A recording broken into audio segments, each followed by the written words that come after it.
good afternoon. You're watching Closing Trades on ET Now. I'm Anisha Jain. With me is Aisha Faridi. And as we start the closing trades today, there's lots to cheer when it comes to the Indian market. Fresh highs coming in for 2023.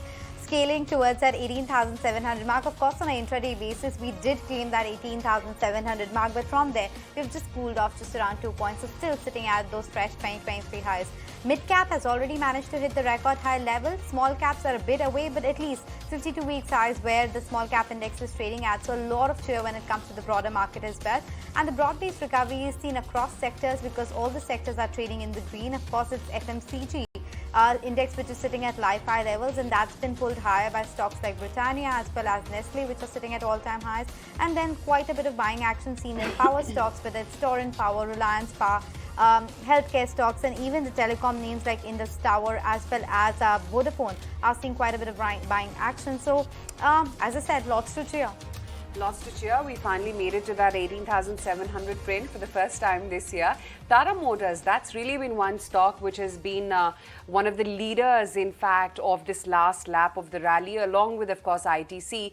But Tata Motors also has its analyst day currently on, and they've said that they aim to deliver about a 3% hike in their margins in the medium term.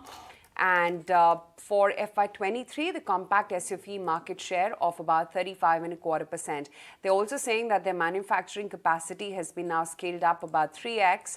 So that stock definitely is one of the key leaders today, 2% higher for Tata Motors. FMCG as well has been holding a buzz. So while ITC, of course, has had its time in the sun, it's Britannia and Nestle which are pushing ahead all through last two trading sessions, Unilever, etc. as well have been aiding the move. Of course, the key trigger here being that palm oil prices are now back to the yearly lows, and palm oil is a key component for most of these FMCG players. So that's holding out well. The wheat crop output also is better than expectations.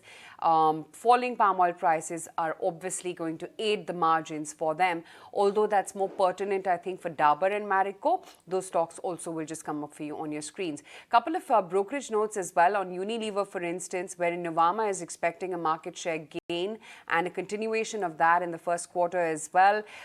For Team Lees, out of the FMCG pack, of course, Motilal Oswal has upgraded the stock to a buy with the target price of 28.90. But yep, the start today is the Nifty. There's Tata Consumer, which has surged quite smartly. BPCL, Britannia, Nestle, HDFC Life. Kunal, hi afternoon. Unusual list of gainers out there today. Yeah, unusual list, and I think you can add the metal stocks as well in the category. These stocks have been underperformers over the last 1 month, and surprisingly, these stocks are seeing some sort of a buying. I think it's more to do with short covering for at least a couple of large cap metal names. That's what the data was, which I was seeing at the midpoint of the day. So I think that's been one of the reasons why you've seen the metal stocks also flying up high. But I think it's more to do with the indices gaining up momentum, the sector churn. And that's been the USP of the market in the last one or 2 months. That it's not too much dependent on just one sector to try and outperform and lead the betting ahead. We've seen in parts and parcels, many of the sectors, playing their part and moving and helping the index move up higher. I think now the only two problem points as such, if I can speak, would be on two sectors. One is the large cap IT names. Those stocks have still been big underperformers, and the private sector banking stocks, especially the likes of HDFC Bank and ICICI Bank. Okay, so metals is also one space which is doing well, not dependent on one sector, but the underperformance of that one sector is quite stark, Naresh. Nifty Bank, yet again, yes, all the sectors are in the green, but that's the space which is seeing the least amount of gains today. So if we look at Nifty Bank, the major components are HDFC Bank and ICICI Bank. They are the two deciders. And both these names have not been able to catch up momentum. So at least ICICI Bank is closer to the all-time high. So if you look at the all-time highs are around 960. And for the last almost 2 weeks, it has been in a very tight range from 935 to 960. So it's not broken out on the upside. Neither is it breaking the lows of the last 2 weeks. But the structure is still positive. HDFC Bank, on the other hand, has been struggling around that 1600 mark. But 1550 to 1600 is a very strong support. From this point of this zone, one can actually see a bounce back. So expecting both these names to actually perk up and eventually take the Nifty towards an all-time high. So Bank Nifty also looks interesting at current levels. It's a buy. Purely because both these names are looking setting up. One is setting up for a bounce and one is setting up for a breakout. So at current levels, Bank Nifty looks interesting, although it has not shown momentum today. But over the next 1 week or so, we could actually see a move towards 45,000 also. We're about nearing the life highs, only 180 odd points around that level, really away from that all-time peak of 18,887 thereabouts. And it's important to also note that we are actually the region outperformers. Look at how Asia has shut shop. Japan has closed in with a loss of 2%. It's been absolutely flat for Korea. Hong Kong and Shanghai, of course, have done a little bit better. Actually, Hong Kong, not Shanghai. Shanghai absolutely closed in flat. Even the European markets, they've actually opened with a negative bias. Soft, but in the negative. That's how they're trailing right now. In fact, some of their broader indexes like FTSE MIB is down over 200 points as we speak right now. So we're clearly the world outperformers so far, at least. And I'm just going to quickly check in on what the US futures as well are indicating, because they too are indicating at best a tempered start, mildly soft for Dow, S&P as well as the Nasdaq. So we really seem to be in an orbit of our own. Vinith Bolinchkar as well on the show with us. Vinith, hi, afternoon. And the big question on everyone's mind is how much more from here? And do you think the market has further headroom to go? Well, in my opinion, we have only just started out. And the reason I say is that, see the broad-based rally. Typically, the large cap index constituents have not really participated, and it is the second line of stocks which are moving. We have the auto stocks and we have the FMCG consumer basket moving up. So it's a very broad-based rally, and ICICI Bank and HDFC Bank have been kind of pretty silent. They've been stark underperformers, and I guess that has got to do with the valuation premium that ICICI Bank has vis-a-vis HDFC Bank, and HDFC Twins, which are on the verge of merger, are not moving up because the event is on the anvil. So I guess that the larger breadth of the market that is there and the broad participation that we are seeing is very, very strong for and augurs very well for the times going ahead. And as we see rotation of money from the slowing down economies to the fast track economies, I think we will see ourselves decouple very, very soon, and we will be in an orbit of our own. Well, the Adani group of names, that's been a big overhang from March 29. That got lifted. And the Adani group, by the way, has witnessed the highest ever EBITDA at a group portfolio level as well. And a lot of uncertainties, of course, over time have been removed. The final SC hearing, of course, comes in on July 7th or 10th, I think. But yeah, much of the water has already passed the bridge or flown under the bridge, and that group as well has really led the charge. But today, of course, it's telecom, which is really all guns blazing. So be it an idea, which is holding at a level of about almost a 7% gain. There's Bharti, which is up 2% right now. Bharti, by the way, has crossed even that 845 odd mark. Taracom, Indus Tower, all these stocks are contributing a whole lot. And this is indeed the biggest sectoral winner today, the entire telecom space. Kunal, a big spurt in idea after quite a while, and then Bharti, of course, the leader of the pack. I mean, one didn't realize it. One was busy tracking banks and autos, but Bharti is at a significant high level. Yeah, I think, and add to that, Tata Communication is also back at 1400 mark. Again, this is the fact of the market that the churn is playing out in phases with all the sectors. Bharti Airtel actually has done reasonably well. So, even in the last 3 months or the 3 months of the correction for the markets from in the first 3 months of 2023, when the markets went into a correction, the stock corrected from I think 840, 850 levels to 720, 730 mark, 750 odd mark, and from there the stock retested its 200 DMA. So the correction was shallow for Bharti Airtel, and the rise is also a bit more staggered for the stock, and that's the nature of the stock we've seen for itself. So I would believe that hopefully in this leg of uptrend, if the indices go past about the previous highs, we could also expect Bharti Airtel to cross at levels of 850, 880 mark over the next few days. But I think Tata Communication is a more interesting chart because of the way the momentum is shaped up from 1250 levels to now 1400 mark. Tata Communication looks a far more attractive chart, both in terms of near term as well as on the medium term time scale. Okay, so Tata Communications is one stock to watch out for. Remember, there's an analyst meet underway for Tata Communications as well, so we'll probably get more commentary on that counter on a fundamental news flow as well.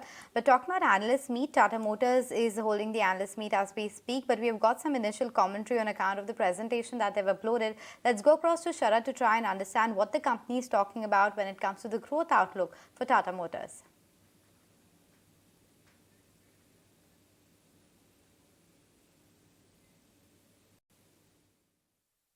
Well, yes, in focus we are having Tata Motors. The stock hit its 52-week high levels and today is the analyst day. Now, the key takeaways from the investor presentation include that the company intends to increase the margins by 3% over the medium term, and also in FY23 the compact SUV segment that has been a significant increase in the market share by more than 20%, coming in at almost 35% over the last 3 years. Apart from this, also the manufacturing capacity that has scaled up to almost 3 times, and of course the debottlenecking issues as well as the semiconductor shortage that has also been addressed by the companies. Now, looking at the EV bus segment, they are expecting to apply roughly 3,300 EV buses by FY25, and also do remember that over 50% of the future investments of the group will be happening in the clean tech space. Now, apart from this, also the commercial vehicle segment, that is something where the medium term goals have been announced by the company. They're expecting a 2,500 crore rupees capex and also a strong double-digit EBITDA. While for the passenger vehicle segment, also the stress has been there on strong free cash flow generations and a capex plan of roughly 3,000 crore rupees. And lastly, like to speak about the EV business, and they're expecting a capex plan of roughly $2 billion by 2027. Okay, that's the word from the Tata Motors analyst meet, and that stock, of course, has really been on a tear, no taking away from that. But within autos, where's the fresh opportunity to buy, or would you stick with the leaders, M&M and Tata Motors? I think one player that we initiated recent as of yesterday was Maruti. We are very, very bullish on Maruti. Our reasoning is very simple. Maruti has been a dominant player uh, in the sedan category and the small car. But now they, after doubling their market share in the SUV segment, they're talking of doubling further their SUV market share to about 25%. So what happens is that not only is the revenue per car going up, but also the EBITDA is growing. And we and because of this measure, we expect the company to maintain its margins and also continue to grow at a healthy if you see the company will be announcing they've just launched Jimny today as we speak, and there are a couple of models which will be launched in the next 12 months. And after that, we will be seeing a blitzkrieg of EV model launches over the next going as we go into 2030. So what you'll have is Maruti having a complete portfolio of vehicles, and with the refresh product cycle, I think they're very well set. But one point that everyone is missing out, and which is can be a very big game changer, is the fact that today in the small cap segment, Maruti is the only dominant player out there. And when you get EVs in that segment, they are going to have the lion's share because nobody has another model catering to the entry level segment. So I think, we are expecting a 50% upside on Maruti in the next 24 months. And if you just hold on to this stock, it will be one of the stack outperformers and could also prove to be a multi-bagger over the next 4 to 5 years. It could be a multi-bagger if you hold it for the next 3 to 5 years. And talking about that new launch, Jimny, we had a word with the management earlier, and Shashank Srivastav sound quite optimistic about the kind of response the new model has seen. And more importantly, he talks about how the company aspires to become the #1 player in the SUV space in 2023 itself. Listen in. Very positive response going ahead. Hopefully, it will add good numbers to our target of becoming #1 SUV manufacturer in the country in this financial year itself. It is a slightly niche market. Remember, it comes under the compact SUV category. The compact SUV category has grown to be the largest sub-segment in the passenger vehicle industry. It's almost 25% now of the overall industry. And this vehicle, the Jimny, addresses the slightly more niche lifestyle SUV category, which is about 50,000 units a year at the moment. Remember, the compact SUV market Last year was about 8,70,000, out of which about 50,000 only was the lifestyle SUV market.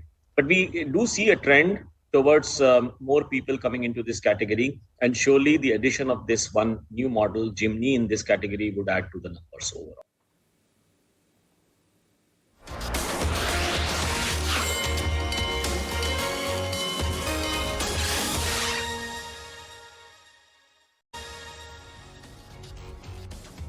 Still well in the green, 116 points higher for the Nifty futures, which are now scaling almost towards that 18,800 print.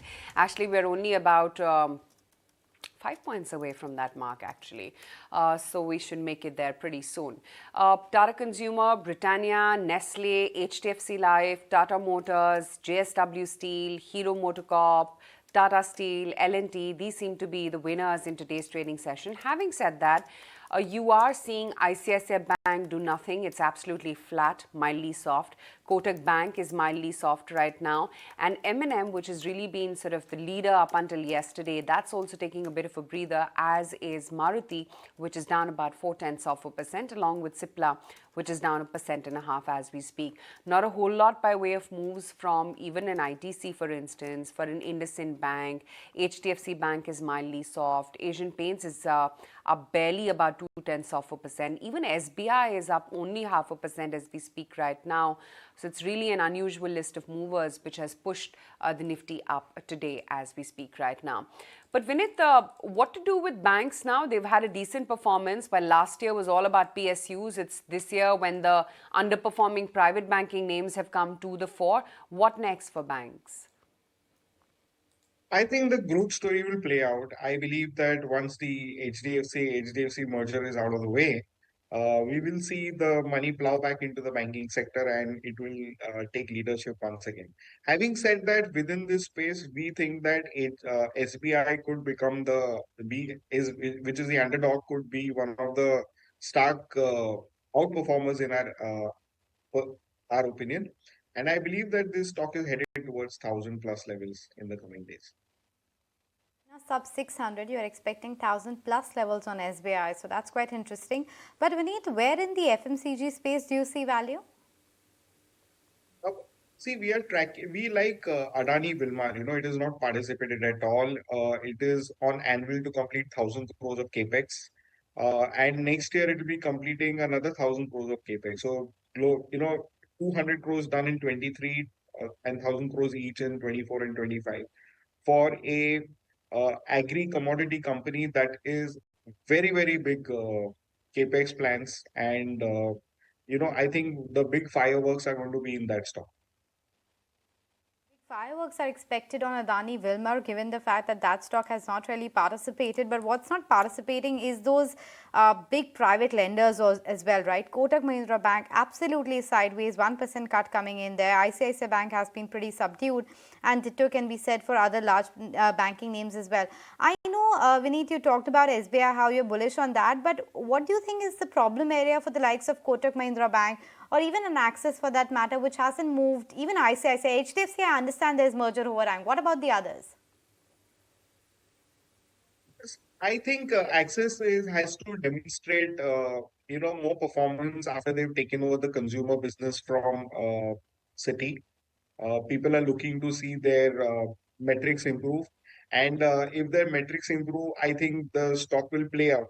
Exactly what you've seen take place in the Vectors Food, once they were able to demonstrate that, they are a good category player, then the re-rating started happening. In the same case, in Axis Bank, once they can prove that they can walk the talk, I think that is where the re-rating will start taking place. Okay, so that's about Axis Bank as well. But let's take a look at the other price volume buzzers. Of course, we're talking about the telecom space. ITI, also an ancillary to that, is seeing a spike of almost 5%. And then, of course, the power names. So Torrent Power, SGVN, Reliance Power, these are some of the names. I know, Kunal, usually the rally in some of these power names is very, very fleeting. But given the fact that Suzlon is also seeing quite a bit of traction today, what are the top bets within the power space, if at all? So Torrent Power seems to be one of the stock which looks attractive. Tata Power has been an underperformer. I think the stock is still struggling at the 215 to 220 zone for the last many days. So, I'm not sure that whether the stock would probably try and play a catch up, but the charts are a bit more neutral for Tata Power. The power finance names actually are the ones which are riding on high momentum. So, PFC, REC are the ones which are looking more strong and more charged up. These stocks have confirmed breakouts on multiple time frames. I think if I'm not wrong, they are also very close to their live 5 breakouts, possibly in the next 5 or 7 percentage points. If these stocks manage to give a confirmation of a breakout, we could be looking at an all-time high levels for PFC, REC as well. So from the traditional power stocks, I think it's only Torrent Power which is looking attractive at current levels. Okay, that's Torrent Power holding pretty steady in trade as we speak right now. Look at Idea, by the way, that's almost surging now 8%. There's HP, BP, both of them are also very strong today. HP is holding on to a gain of about 5.5%. BPCL is up 3.5% as we speak. There's UBL, Canfin Homes, which is up 4.25%. And then Glenmark Pharma also has been very strong today, almost a 5% uptick actually, which is seeing on the stock as we speak right now. Naresh, what explains this renewed vigor on HP BP? So we've seen crude to be on the lower end for quite some time now, and say the base has been set. We are no more getting beyond that 80-90 mark so easily. Technically, both the stocks have given clean breakouts. HPCL is the cleaner one. The stock had resistance around that 265-268 mark, which was the top in September, as well as the whole of last 6 months.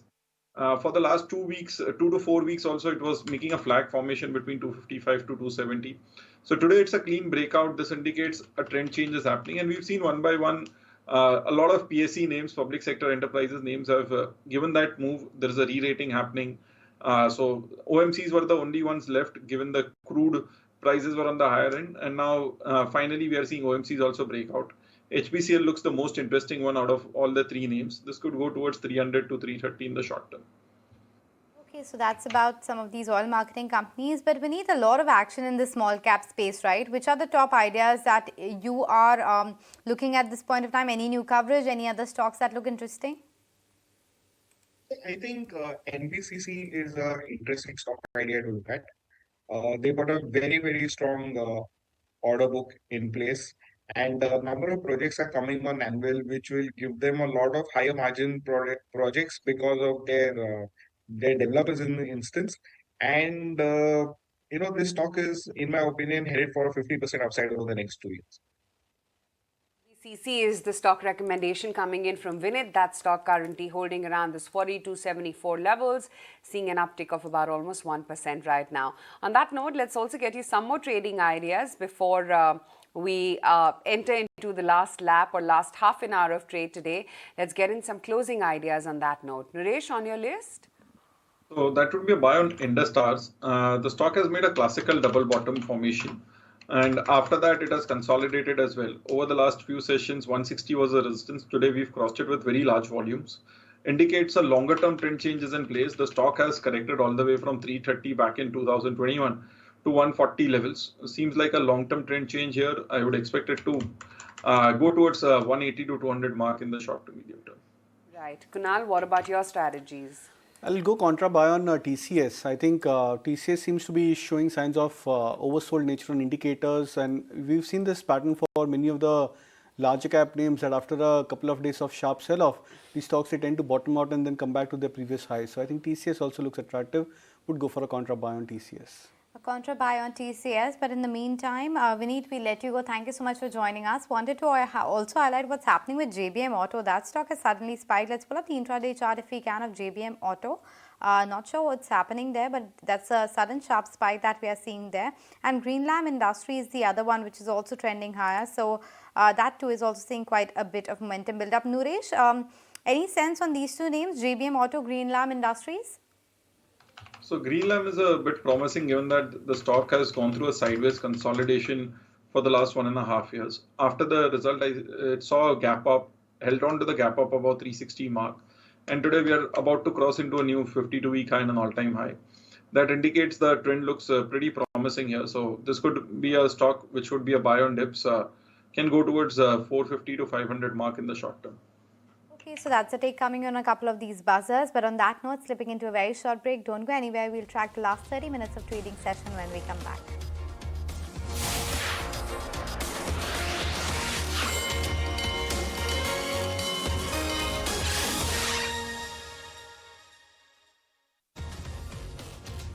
Welcome back. Well, we're watching what's happening in the market. Fresh 2023 highs above the mark of 18,700. But we're also keeping an eye on the sky because the cyclonic conditions over the Arabian Sea are likely to intensify, and that is something which is expected to impact the weather patterns as well. Let's try and understand that better with Mr. Dr. D.S. Pai. He's joining us from IMD to make sense of the latest that we're hearing. Mr. Pai, that's the first question. What's the latest update coming in on the cyclonic pressure? Is it likely to intensify? And what would be the impact on Mumbai and the other coastal regions in Maharashtra? Good afternoon. The severe cyclonic storm Joy is now at present is at our east central and adjoining southeast Arabian Sea and is now moving northeastwards with a speed of 5 kilometers per hour, and it's almost 1,000 kilometers away from the coast of Mumbai. So therefore, there may not be, and for the next 4 days or so, the system will be on the sea only, and there is no chance of crossing the land at that time. And maybe after that, there is a possibility of moving towards Oman coast. Only thing is that there is a warning for fishermen. They have been advised not to venture into that area, and total suspension of fishing operations over east central and adjoining west central Arabian Sea up to 12th June. I want to get this straight, Mr. Pai. You're saying that it's not going to make any landfall unless it's at the fag end at the coast of Oman, right? Nowhere in India, not Gujarat, not Maharashtra. Nothing, yeah. Okay, good to hear that. The other thing also is, as we were last chatting with you when we were talking about the onset of monsoon being delayed, because of this cyclone, are we still expecting a delay of monsoon in Kerala? And is it further delayed by any chance? See, as we predicted, last almost 1 week, monsoon was there in the South Arabian Sea and was getting activated. And even we had a good rainfall activity on the 4th of June over Kerala.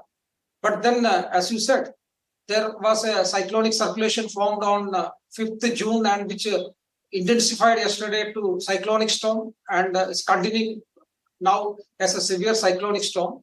And last 2 or 3 days, it was interacting with the monsoon flow. So therefore, monsoon could not set over Kerala. But however, during the last 24 hours or so, the westerly winds are getting very strong, and it is around the 15 to 20 knots. Monsoon flow has strengthened, and its depth of westerlies also is almost at 5 kilometers. Generally, even 3.1 kilometers is enough for monsoon condition. Now it has reached to 5 kilometers, and rainfall activity also has now started over Kerala, almost in the ground level. Monsoon-like weather is there in Kerala. So during the next 24 to 48 hours, monsoon can set over Kerala. In addition to that, conditions are also favorable for monsoon progress over South Arabian Sea, remaining parts of South Arabian Sea, entire Lakshadweep area, Comorin Sea, Maldives area, and southwest Bay of Bengal, Central Bay, etc. I needed clarity on, Mr. Pai, was also that, earlier it was predicted that the cyclone would bring about heavy rains in parts of Maharashtra as well as Gujarat.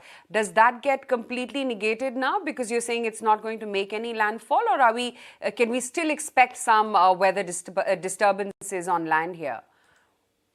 I don't think that at any time IMD had predicted, heavy rainfall associated with the cyclone, because it is very far away from Mumbai, actually. Okay, so cyclone was no chance for cyclone to produce a good rainfall activity in Mumbai, because almost 1,000 kilometers away. The only point that earlier some of the trajectory was showing that after 4 or 5 days it was moving towards the Gujarat, but at the latest forecast, as I said earlier, it is moving towards the Oman coast. There was no chance even earlier also to even, it was just close to Pakistan and Gujarat area, but now it is totally Oman. That is the latest indication. So, Mr. Pai, thank you so much for joining in. So, a lot of positive commentary coming in. Kerala can see the final onset of monsoon over the next 24 to 48 hours. The conditions have improved and there's not going to be any landfall or harsh rains that Mumbai has to brace itself for. Thank you, Mr. Pai, for joining us today with all of those updates. But the other thing that we're watching out for is also the RBI Monetary Policy Committee meeting, which is underway. We'll get to know the outcome at 10 a.m. tomorrow. But what is the street expecting? Harsh is telling us all of that. Right. So we're expecting a pause in the rate stance from the Reserve Bank of India. I expected the repo at 6.5. What we're also going to, or what we're expecting to see is a stance change from withdrawal of accommodation to neutral. That's the hope. That's the expectation. In terms of where inflation is at, it's bottoming out. It's coming down 4.7%. Last 12 months, probably the lowest print there. And you're looking at a higher base though, and that will continue to worry economists going forward. In terms of where inflation is going forward, 5 to 5.5% is where we are seeing it, or where the RBI is also seeing it over the next year or thereabouts. We're seeing central bank policy rates starting to inch at their highest levels. 6.5% is where the repo is for the Indian Central Bank, 5.25% for the US Central Bank. In terms of growth, that will be the focus area where the RBI will want to push for 7.2%, slightly higher than what most economists had pegged it at. And in terms of even growth going forward, we're expecting 6.5% growth. Maybe some revision to that on the higher base of FY23 will be in the offing, especially for Q4. In terms of macro indicators, we're seeing an uptick across the board. Tax collections, we're also seeing solid PMI numbers from both manufacturing as well as services. PV sales are strong, and we're also seeing UPI transactions quite robust. So across the board, it still looks like activity is holding up within the economy. Let's try and compare the picture of this, MPC versus the last, and those are the metrics largely. One thing that stands out is the US 10-year bond yield, 3.5 versus 3.7. It's inched up by 20 bips. The India 10-year bond yield is inched down by 30 bips. So that differential has gotten compressed. But otherwise, neutral largely, and a steady state in terms of the repo. In fact, we spoke with Indranil Sengupta as well from CLSA India to talk about what he's anticipating from the policy, not in terms of the move, but more so the commentary. Here's what he told us. RBI's, rate policy right now hinges on two factors. One is, whether an El Nino hits, which looks increasingly likely, and that may push up inflation. So maybe the first cut will be in December rather than October. We have to wait and see how the rains pan out. Number two, it depends on what the Fed does. So our base case is that the Fed goes on a long pause. If that happens, I think the RBI can start to cut by October. But if inflation, core inflation in particular, persists at 0.4 month on month, which is like 5% year on year, then maybe the Fed will have to act, in which case the RBI will have to act. But assuming a base case of still normal rains and the Fed pausing at 5/4, we think that the RBI can start cutting from October. I think it will be, pretty much like last time, reasonably cautious given the sort of uncertainties that are all around us. So I think it will be, fairly a cautious policy.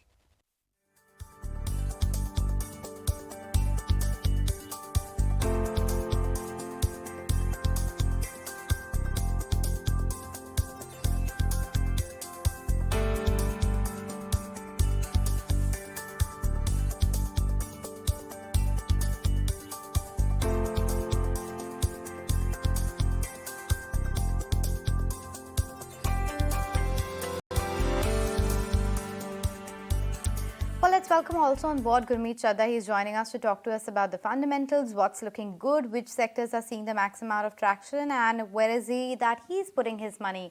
Gurmeet, that's exactly the first question when it comes to the entire defense and manufacturing space. Which are the stocks that you own, you have on your radar? What do you like at this point?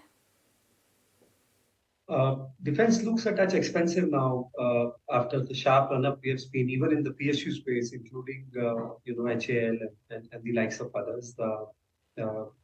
Uh, I think also so I think some of the good news is in the price also. There are a lot. It's these orders and projects are very of long gestation with different milestone payments. So you have to be a little careful of So I think the opportunity now lies in import substitution as the indigenization continues to gain force. Defense Ministry continues to ban a lot of items which are imported. So probably we have to go level 2, level 3 and see which are the Indian private companies which become part of the overall supply chain. Manufacturing, we continue to think that we are in a housing-led investment cycle. We saw that in the GDP print which came, capital formation was 8.9%. So we continue to play it through something like a Polycab, which is cables and wires players, some of the energy names, some of the EPC names like L&T. Uh, Manufacturing again would also include the EMS opportunity, which is electronic manufacturing services. We have a good IPO also, which is around, and we've seen how Dixon has moved from the lows. So that's another space which we like in manufacturing. Kunal, wanted to revisit some of these charts with you, right? Because Mazgaon has seen a fresh breakout today, of course, news-based at that. There is speculation that perhaps Germany and India would be tying up on a deal for submarines and a large order size at that. And then, of course, we all know how these defense stocks have done off late. But where do you think there is further headroom here? Well, I will still go with HAL and BL as the preferred bets because the beta for these stocks is significantly moderate and the trends have been far more sustainable. Now, the choice is between a high beta stock and a one which is moving up significantly higher and also at the same time provides a lot of risk on the upside as well as on the downside. Or as compared to these stocks, you have names like BL and HL which are far more sturdy and strong in terms of the trend. In fact, both these charts, HL and BL, these stocks had actually come back to their 200-day moving average first. So they completed the mean reversion and they were the first ones to hit back the previous swing highs almost a month and a half back. And then it was followed by momentum which came back into the likes of Mazgaon, Dow, GRSC, etc. So I would still go with HL and BL as more preferred bets. BL at current levels looks a far more attractive bet, I think at 110 plus mark where the stock has confirmed a breakout. Okay, so that's about some of these defense names. But separately, the one space which is quite active in the trading session is FMCG, right? What's your take, Gurmeet, as far as this pack goes? Britannia was fairly quiet for a long time. Today, it's perked up by 4%. Similarly, Nestle wasn't doing much. It's quite, it's seeing quite a bit of traction today. What are your top bets when it comes to the FMCG space, if at all? Pretty constructive, Alisha. Reason being that I think if you see the MSP hikes done today, it's the highest ever in the last few years, almost in that 8-10% kind of a hike in minimum support prices, which is across, let's say, paddy, groundnut, a lot of pulses, including moong, etc. We saw that and was expected after the Karnataka results. Also, we have important state elections this year in run up to 2024, and rural economy has been showing some softness. So I think you will see more government initiatives to revive rural economy. Also, the raw material prices have softened. If you see HUL, for example, despite a tough last year, they still had 4 or 5% volume growth. So if they can come back to volume growth, they are gaining market share in almost 75-80% of the categories they operate in, and huge distribution reach. So I think that's something which, in my views, should benefit as the premiumization plays out, and we see good rural recovery. I also think players like Tata Consumer will continue to do well. It's a food and beverage company largely, continues to expand. Last 3 years, the distribution reach has gone up from almost 0.5 million outlets to 1.5 million outlets. HUL, by the way, is 10 million outlets. So long runway as far as and distribution is quite underrated.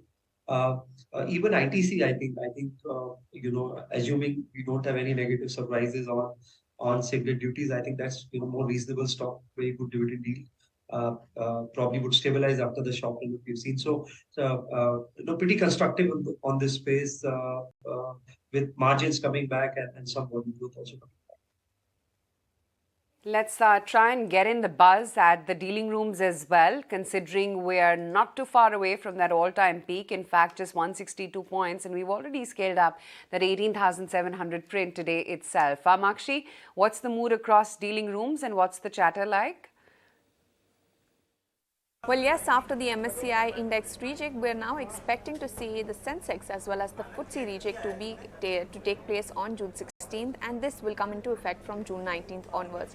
So largely, let's look at what the expectation is. Well, the FTSE reject is expected to result in net inflows of almost 150 to 200 billion dollars, as more companies are expected to see their weights rise than decline. Now, on account of the FTSE adjustment, inflows are expected in counters like Adani Enterprises, Reliance Industries, Wipro, PNB as well as Bajaj Finance. As far as Adani Enterprises is concerned, it is expected to see receive the highest inflow of almost 71 million US dollars. Outflows are, however, expected in some of the IT names such as Infosys, HCL Tech, TCS, as well as in other stocks like Equitas Small Finance Bank and HUL. However, when we look at the Sensex reject, that is not expected to have a significant impact as far as flows are concerned, but we do expect to see some minor inflows come in for the HDFC Twins as well as ICICI Bank and ITC. On the other hand, we could see an outflow in the likes of Infosys, Reliance, TCS, L&T as well as HUL. So largely on the back of the Sensex as well as the FTSE reject, watch out for these counters. Thanks, Makshi, for putting that into perspective, but time to get some technical ideas as well. Nuresh, what's the BDSC trade? First is a buy on Indus Towers with a stop loss at 158 and a target price of 180 in the short term. At BTST target would be closer to 170. The stock is making a double bottom and a reversal, very large volumes today, so a good confirmation here. Second is a buy on Tata Steel, which is a short term breakout, a stop loss at 109 and a target price of 117. What about you? What are you spotting as a BDSC trade? So betting on mid-cap names, Anantraj Industries as the first stock would suggest a buy, 174 as the target, stop loss at 159, and RVNL is also one of the other railway stocks which has managed to spring back after almost a month of consolidation. So that's a buy, 140 as a target, stop loss at 124. Okay, so those are the top recommendations coming in, but the entire healthcare space, that's seen quite a bit of re-rating already, but despite the run-up as well, Gurmeet, would you be a buyer in the hospital names? Today you have Max Healthcare, which is seeing quite a bit of inflow. The other ones as well, apart from Fortis, have been doing quite well. Yep, I think valuations have become rich, be mindful of in the near term gains, but overall looks to be a solid space. We like Apollo, completely integrated play both on hospitals, pharmacy, the digital health ecosystem they are building. Occupancy rates have been picking up. Average revenue per occupied bed seems to be doing well. So all the contingents there, but post Nifty inclusion, the stock has done up. There's also a niche play which we call as a consumer healthcare, which is Rainbow, which is more child pediatric care, which is something which I think will pick up more. One of the niche plays in that space. That's also we like, and we like broadly in healthcare. I think the sector is quite underrepresented. It's still 3.5% of Nifty. If you look at any developed market, it's a very healthy double digit. US is almost 16-17% healthcare weightage. So I think at some you will see more and more representation and more and more weight creation happening. So in our portfolios, we are slightly overweight pharma in general. Okay, a bit overweight when it comes to the pharma space. That's the topic coming in. But Nuresh, Cement Pack was seeing quite a bit of action of late. Which are the top stocks that you would recommend from that pack? The two favorites would be Ultratech Cement, because that's the one which is the largest player and that looks promising. And second would be ACC, which is a stock which has a good risk reward here at 1850 odd levels. The downside stop loss comes out around 1820, but if it moves up, it could go towards 2000, 2200. So these are the two names which look promising in the cement pack. Right. Gurmeet, just that renewed vigor once again around the Tata Group, right? We just heard of that big defense deal. Then, of course, the commentary coming in from Tata Motors Analyst Day as well has been very strong. We've already seen how Tata Motors, after some underperformance all through last year, is now sitting at a 52-week high. Where within the Tata conglomerate would you, be willing to accumulate or fresh buy? See how things change. There was a time TCS used to do the heavy lifting. And right now, for last year or so, it's TCS is the laggard, if I can use that word, not really in literal sense, right? I think great turnaround in most group companies. Tata Motors in particular, very, very impressed. This year also, despite the global turmoil, chip shortage, we are targeting 400,000 wholesales for JLR. Uh, Very, very good debt reduction. They're talking of $2 billion of free cash flow, which is music to ears. Continues to do well on the passenger vehicle front, which is currently small, but I think the clear leadership on EV. The SUV portfolio also doing well. Commercial vehicle portfolio is slightly soft, but I think will pick up as the investment cycle plays out. So that's something I think it's done very well from I remember it was a two-digit Tata Motors during COVID levels. So that's something we continue to track. But I discussed Tata Consumer earlier in the show. That's another one we like.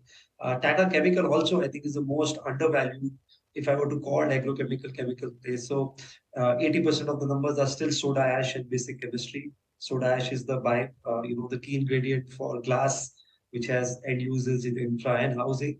I think that should pick up. It also has an agrochemical play through Relis. And now with the EV tie-ups they are doing, there will be some green chemical and new age chemical play there as well.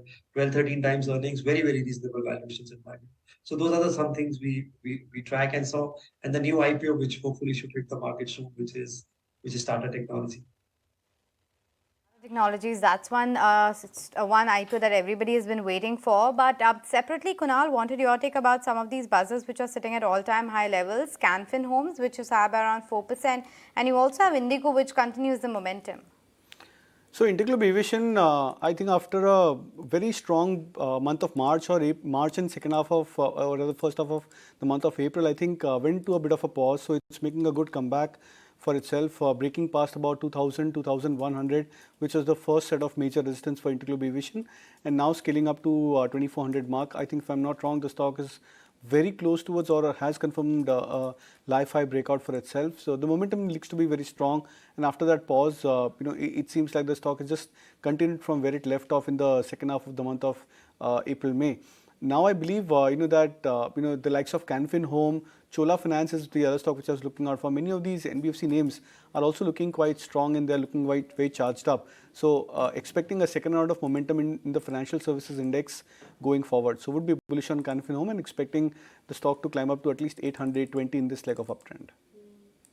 Gurmeet, are there any contra bets in the market right now? Many question whether metals would actually join into the rally or not, or for that matter, many or rather most are actually averse from globally linked sectors. What is your take here?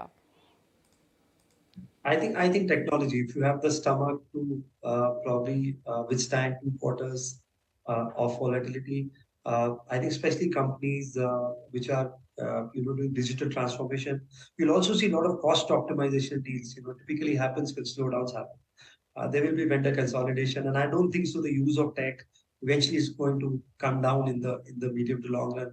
Also, I think the concerns on generative AI, in my view, are overblown. So one is the technology part of it. Second is the business application part of it. So recently, for example, TCS is put in 40,000 people with Google on their AI platform because it's a self-learning platform. So a lot of data also needs to be fed. So I think Indian IT services have been relevant. They have been relevant since .com bubble or Y2K issues that we were doing our MBAs.